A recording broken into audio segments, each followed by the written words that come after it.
रोहित पवार यांची चौकशीची मागणी केली आहे. कारण जे जरांगे यांचं जे आंदोलन आहे ते रोहित पवार यांच्या वॉर रूम मधून सुरू होतंय असं त्यांनी हे केलेलं आहे.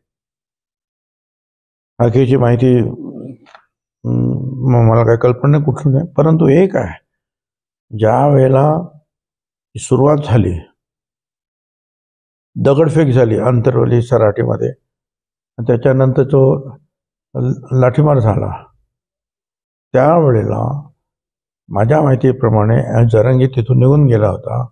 रात्री 2 वाजता राष्ट्रवादीचे 2 आमदार, एक स्थानिक आमदार आणि एक रोहित पवार यांची नावं पुढे आली आणि काय ना टोपे, राजेश टोपे, ह्या दोघांनी त्याला परत आणून तिथे बसवला आणि पवार साहेबांना तिकडे नेलं. पवार साहेबांनी गेले म्हणून उद्धव ठाकरे गेले. आणि खरी माहिती जी आहे त्या दोघांना पण जे गेले तिथे नेते, त्यांना कल्पना नव्हती, पवार साहेबांना पण आणि उद्धवजींना सुद्धा, की तिथे पोलिसांवर मोठ्या प्रमाणावर दगडफेक झाली.